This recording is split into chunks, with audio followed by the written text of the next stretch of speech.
цаашдаа дотоодын үйлдвэрлэл байх уу гэсэн асуудал энд яригдаж байна.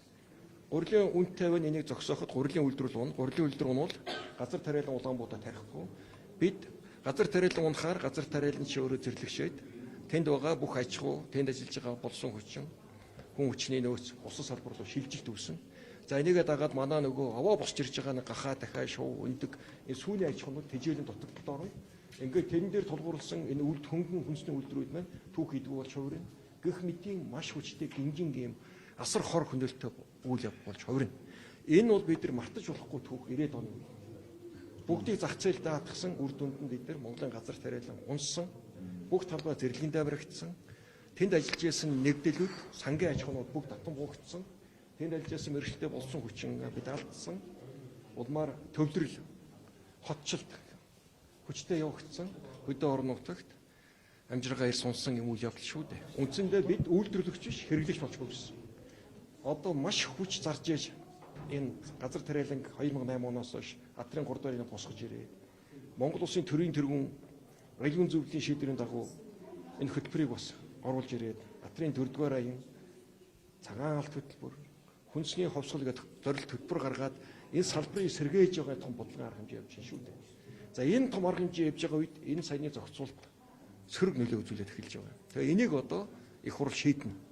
Энийг цааш шийдэл нь бол Монгол улс үдээ аж ахуй байх уу, газар тариалан байх уу, хөнгөн хүнсний үйлдвэр байх уу гэдэг асуудал Үхээр нь зохицуулах шаардлага байна уу? Одоо яг энэ шийдвэр гарснаас хойш за бусад бүсэд бол үн төдийлөн буураагүй. Харин баруун бүсэд бол 40 орчим хувиар буурсан гэдэг мэдээлэл өгч байна. Тэгэхээр энэ цааш ямар бодлого баримтлах юм бэ? Одоо энэ ингээд эргээд импортын татвартай болчихъя. Болчлаа гэж бодоход баруун бүсэд ямар бодлого байна? Гурил Улаанбуудаа чи өөрөө яг дэлхийн зах зээл тухайн жилийн 3 цаг шалтгаалж байгаа. За би юу хариуцлага хэлж чадахгүй гэвэл 25 оны ураг цураалт хүртэл одоо байгаа нөөц бэлэн бүтээгдэхүүн болон Улаанбуудаа нөөцөөр үн дээр ямар нэгэн хөдөлгөөн гарахгүйгээр доктортой үнийг хангаж чадна. 25 оны ургацын үр дүнгээр дэлхийн нийтэд одоо Улаанбуудаа ургац хэрэг байх ёстой шалтгаалan дэлхийн зах зээлийн үн хөдөлдөг. Тэр чигээр л одоо нүүрс байна уу, алт байна уу, Улаанбуудаа өрөөч надад дэлхийн бирж үнд тэг тогтож байгаа зүйл. За төр оролцох эсэх асуудал сайн нэлээд ярьлаа. Үний доктортой байдлыг хангах асуудал. Тэгэхээр бас их том асуудал. Энд төр оролцох уу? Оролцвол яаж оролцох вэ? Одоо энэ цэвэр өөрийн манай бизнесийн зарчмаар явж байгаа. Бидний их сул тал буюу газар нутаг маань өргөн байна. Уудан байна. Гурилын үйлдвэрээс эцсийн хэрэг зочиход 2000-аас 2500 км хүрч очиж байгаа газрууд олон байна. Энэ хооронд чинь тээврийн зардал бус худалдааны өртгөө нэмэгдээд үнийн өсөлт янз янз гарч ирээд байна. Тэгэхээр энэ үнийн өсөлтийг яаж зохицуулах вэ? Тэр оролцохгүй гэдэг асуудал байна. Тэрнээс гурилын үйлдвэрүүд үндсэндээ 100% төвийн бүсд байршиж байгаа. Газар тариалгын бүсээ дагаад гурилын үйлдвэрүүд төвийн бүстэй байгаа. Төвийн бүсээс гарч байгаа одоо хамгийн их өргөн хэрэгдэг нэгдүгээр гурилын үн үйлдвэр дээр 1500-аас 2000 төгрөгийн хооронд үйлдвэрлэгдээд гарч байна. Одоо хэрэглэгчдэр очиод ангуун дээр очтол эн чинь олон шат хэмжлэг байна. Дэлгүүр, хоршоо, тээвэр, худалдааны буюу тэр зохицуултанд одоо төр оролцох эсэх асуудлыг яриад байна.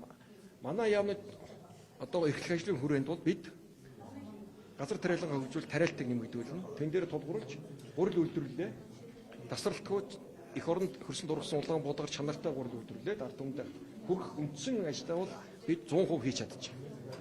19, 20, 21, 22, 23 онд Монгол улс 100% тариад 100% үйлдвэрлээд нийлүүлж чадчихсан.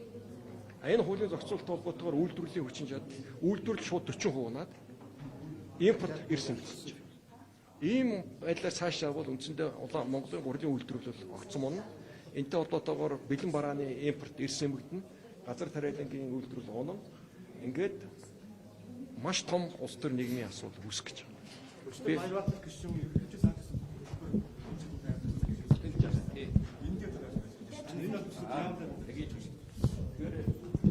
Тэр хүн юу ямар баримттай хэлж байгааг та нар тодруулах хэрэгтэй. Бүх баримт байх хэрэгтэй.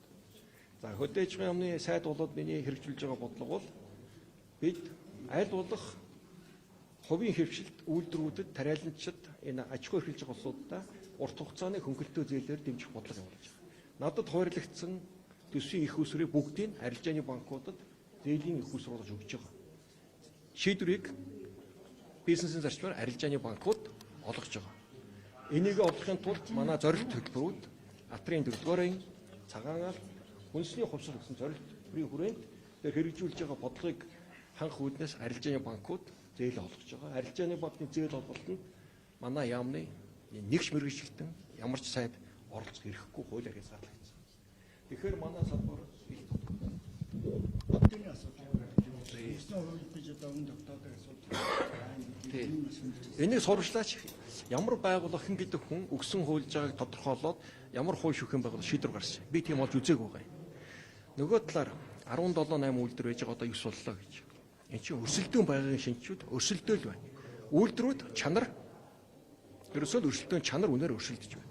Одоо 9 үйлдвэр энэ өрсөлдөөнд тунжуулсан байна. 9 үйлдвэр гэдэг энэ Монголын газар тариалангийн салбараас гарч байгаа нэг 300 орчим мянган тонн улаан буудан дээр хангалттай. Олон байлгаж явах гэдэг юм. Олон байх болцоогүй шүү дээ. 30 хэд байсан 17 болсон одоо 9 болж. Тэгэхээр би зарим зүйлийг ойлгохгүй байна. Урлагийн үйлдвэрүүд өгсөн хувьдаж үн тогтоож энэ болцоо байхгүй. Тариалан олон мянган аж ахуй нэг иргэд газар тариал эрхэлж байна. Мөн адилхан өрсөлдөн чанараар өрсөлдөөд урлагийн үйлдвэрүүдэд өрсөлдөж борлуулж байгаа. Зах зээлээс өрсөлдөж худалдаж авсан урлагийн үйлдвэрүүд үн чанараараа өрсөлдөж байгаа. Өрсөлдөөн энэ салбарт их шударга байгаа. Дээрээс нь маш олон мянган оролцож байгаа. Дээрээс нь техникийн, бордооны, урмал хамгааллын, шатхууны олон одоо бэлтгэн нийлүүлэгч оролцсон их том салбар шүү дээ. 600 мянга гаруй хүн энэ салбарын ажил амьдралаа залгуулж байна. Тэгэхээр энэ аливаа хөдөлгөөнд их болгоомжтой хандаж байх хэрэгтэй юм. Яам яг аж ахуйн нийтүүдэд та яриад байна шүү дээ.